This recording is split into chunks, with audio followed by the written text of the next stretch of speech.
สบายดีปีใหม่ลาวสบายดีปีใหม่ไทยสบายดีปีใหม่เบิร์นมาสบายดีปีใหม่คัมโบเดียเนาะน้องมาสบายดีปีใหม่เด้อเพราะว่า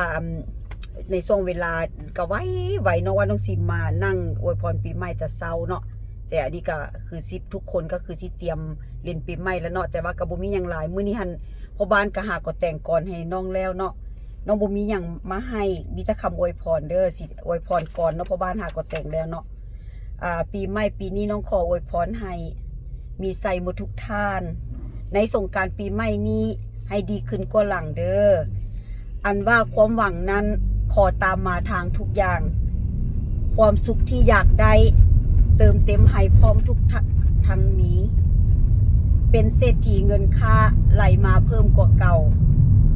การงานทางหมู่เจ้าเจริญขึ้นก่อนหลังเด้อขอให้เจริญขึ้นเนาะขอให้หมู่เพื่อนยูทูบเบอร์เนาะขอให้เฮ็ดอย่างก็ขอให้เจริญก้าวหน้าบ่ว่าแต่อาชีพใดเนาะอาชีพการงานอาชีพค้าขายก็ขอให้สมหวังเด้อขอให้มีพลังนำกันเนาะฮักกันน้อยๆแต่ให้นานๆเด้อแล้วก็ขอบใจนะผู้บ้านเพิ่นเนาะผู้ที่เพิ่นเป็นอันนั้นที่ว่าเป็นกำลังใจของน้องเนาะที่แต่งคอนให้พร้อมแต่งสั้นๆสำหรับปีใหม่ปีนี้นะก็สิแต่งยาวต้องไปนั่งรถหลายตึกนั่งขึ้นสบายดีปีใหม่ทุกคนเด้อ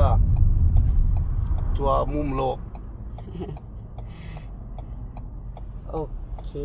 ขอบใจหลายๆมันก็อาจจะสะดุดได้หน่อยนึงเนาะเพราะว่ามันบ่แม่นน้องเป็นคนเขียนถ้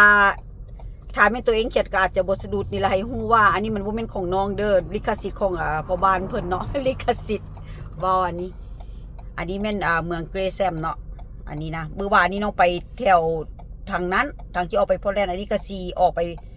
ไฮเวย์บ่ฟรีเวย์บ่ไฮเวย์บ่ฟรีเวย์84อันนี้ไปพุ่นหันแม่นพูดขี่ไปเมืองแซนดี้ถ้ามีโอกาสน้องสิไปเลาะเบิ่งไป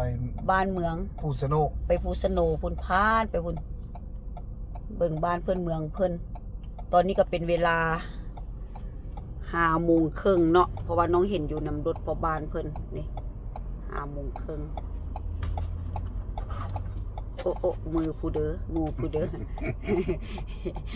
บ่เป็นหยังดอกเพิ่นFC เพิ่นเข้าใจเนาะเพราะว่าเฮามันบ่แม่นมีเวลาหลายแต่ว่าก็อยากเฮ็ดเนาะมักในสิ่งที่เฮ็ดในสิ่งที่มัก บ่เบียดเบียนคนอื่นเนาะฝากติดตามน้องเด้อคลิปน้องอยู่นำยูทูบเบอร์กดไลค์กดแชร์กด Subscribe ให้น้องเด้อกดตะไคร้เนาะกดกระดิ่งเนาะขอบใจหลายๆเด้อขอให้ทุกคนจงอยู่ดีมีแรงมีสุขภาพเข้มแข็งแรงปีใหม่ปี2025